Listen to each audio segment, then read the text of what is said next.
हम चर्चा करेंगे भारतीय संविधान के मौलिक अधिकार या मूल अधिकार, fundamental rights of Indian political system. मौलिक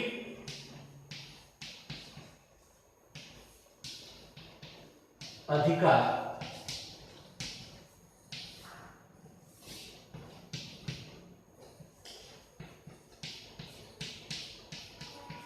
फोर्थ आर्टिकल 12-35।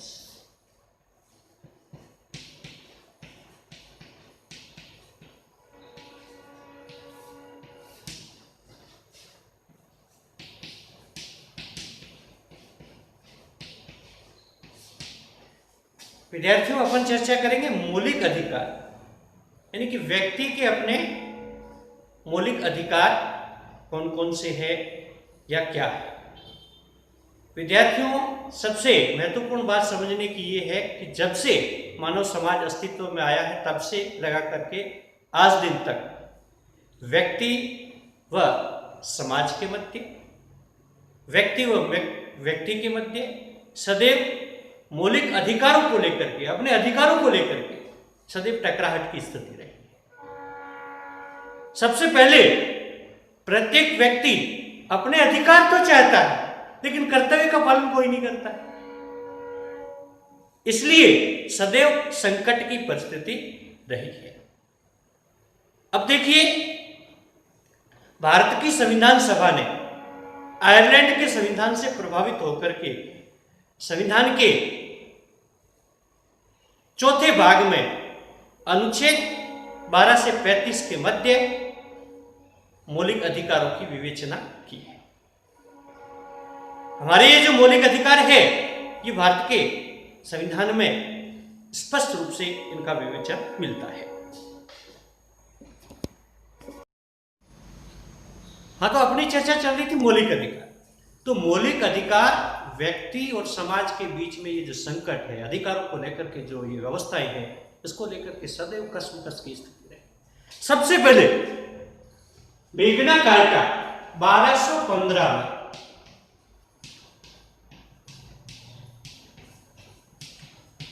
में मेग्ना कार्टा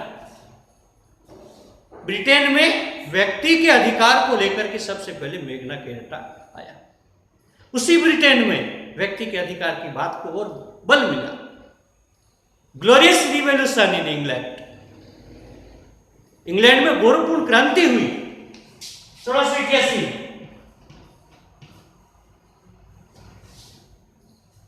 इंग्लैंड की गौरवपूर्ण क्रांति 1688 में व्यक्ति के अधिकार को लेकर के।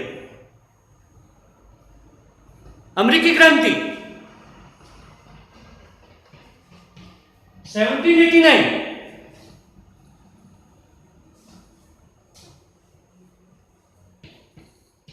फ्रांसीसी क्रांति 1917, स्वतंत्रता, समानता और बंधुत्व या भाईचारे के नारे को लेकर के जो व्यवस्थाएं उत्पन्न हुई, उसी से मौलिक अधिकारों को बल मिला।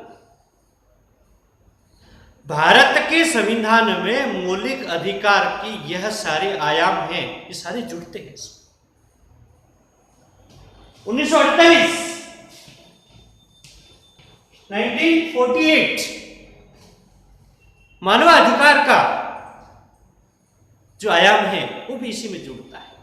इस प्रकार भारत के संविधान में मौलिक अधिकारों के अंतर्गत मेग्ना कार्टा, ग्लोरियस रिवॉल्यूशन, अमेरिकी क्रांति, रूसी क्रांति, फ्रांसीसी क्रांति और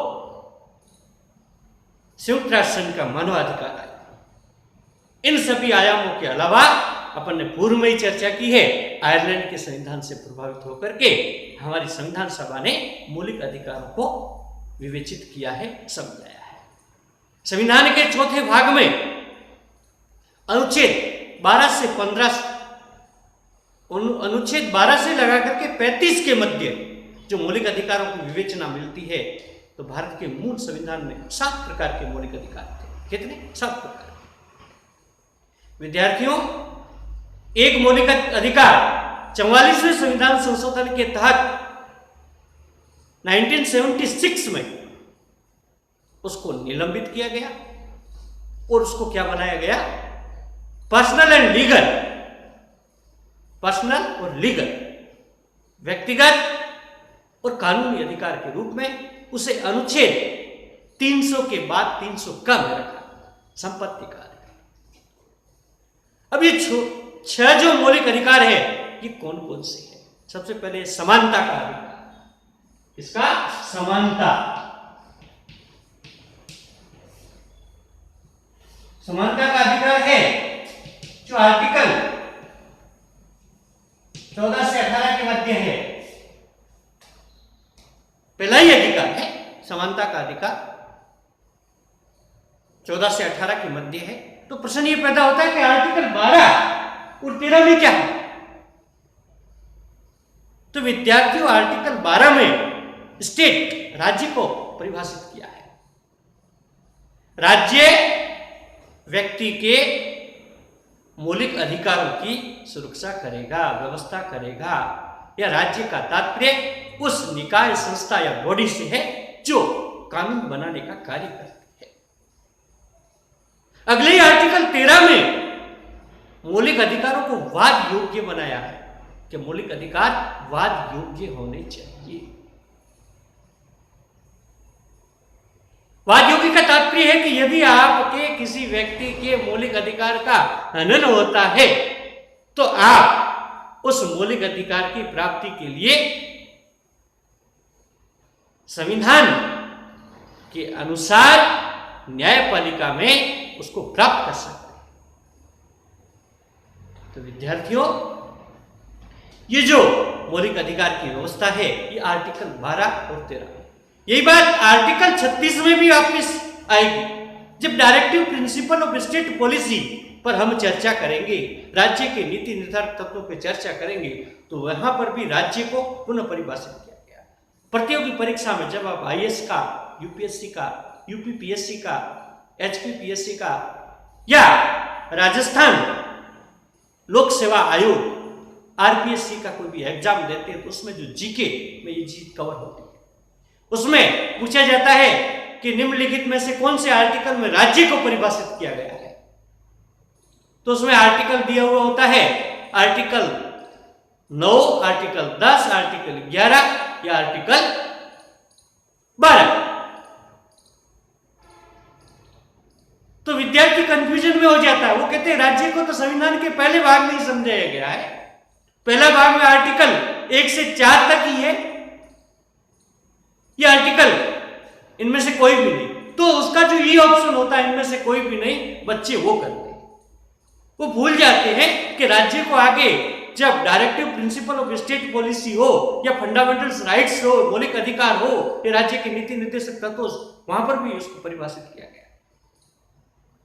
विद्यार्थी इस बात को भूल जाते हैं।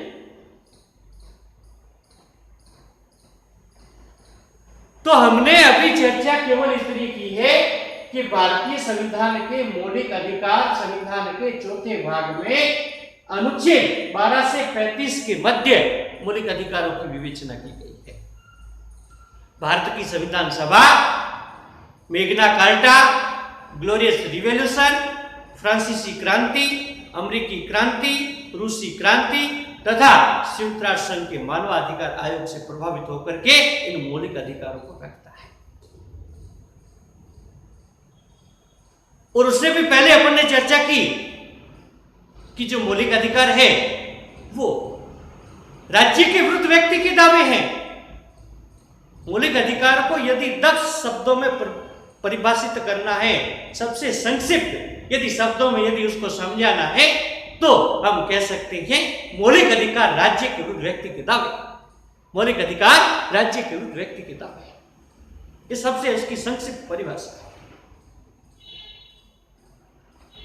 तो यहां पर एक बात और समझने योग्य है कि ये जो मौलिक अधिकार है ये जब प्रारंभिक कालखंड में या भारत के मूल संविधान में 7 थे, अभी जो 6 बचे वो कौन कौन से हैं। तो अपन ने चर्चा कर ली थी समानता का अधिकार, उसके बाद में आता है स्वतंत्रता का अधिकार। स्वतंत्रता का जो अधिकार है वो स्वतंत्रता का अधिकार आर्टिकल 19 से 22 के मध्य स्वतंत्रता का अधिकार। Article 19 to 22।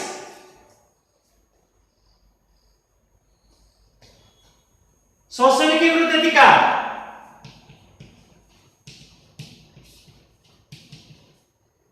शोषण के विरुद्ध अधिकार आर्टिकल 23 व 24।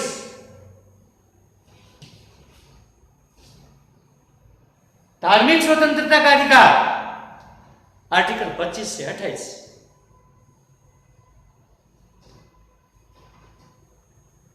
शिक्षा एवं संस्कृति का अधिकार आर्टिकल 29 व 30। संवैधानिक उपचारों का अधिकार आर्टिकल 32। यहां पर आर्टिकल 1 रह गया बीच में 31। तो विद्यार्थियों, हमने पूर्व में चर्चा की है, आर्टिकल 31 में संपत्ति का मूल अधिकार था। उस संपत्ति के मूल अधिकार को, जो हमारा मौलिक अधिकार था, फंडामेंटल राइट्स था, उसको सस्पेंड करके क्या बनाया गया है? लीगल एंड पर्सनल, व्यक्तिगत और कानूनी अधिकार अनुच्छेद 300 के बाद 300 का में उसे रखा है। इस प्रकार हमारे जो मौलिक अधिकार है वो 6 है। एक 86वें संविधान संशोधन के तहत 86 में संविधान संशोधन के तहत दिसंबर 2002 में शिक्षा के अधिकार को मौलिक अधिकार या मूल अधिकार के रूप में स्वीकार किया गया। उसे अनुच्छेद 21 के बाद 21 का में संविधान के चौथे भाग में ही रखा गया। तो मौलिक अधिकारों की संख्या शिक्षा के मौलिक अधिकार को जोड़ने से 7 नहीं होती है, 6 ही होती है, क्योंकि उसको अनुच्छेद 21 के बाद 21 का में रखा गया है। तो विद्यार्थियों, आज हम केवल इतनी चीज को समझने की कोशिश कर रहे हैं, समझने की चेष्टा कर रहे हैं कि हमारे मौलिक अधिकारों की संख्या है वो 6 है। भारत की संविधान सभा ने दूरगामी लक्ष्यों को ध्यान में रखते हुए व्यक्ति के बहुआयामी विकास तथा कानूनी समस्त अधिकार मिले, इस हेतु संविधान के अंतर्गत ही आयरलैंड के संविधान से प्रभावित होकर के अनुच्छेद 12 से 35 के मध्य मौलिक अधिकारों को रखा है। और ये जो हमारे मौलिक अधिकार है उसमें शिक्षा के अधिकार को जोड़ा गया है, उसे अनुच्छेद 21 के बाद 21 का में रखा गया है, तथा संपत्ति के अधिकार को निलंबित किया गया है, उसे 44वें संविधान संशोधन के तहत 1979 में उसको संशोधित करके उसे अनुच्छेद 300 के बाद 300 का में रखा गया है। इस प्रकार हमारे मौलिक अधिकारों की संख्या 6 है।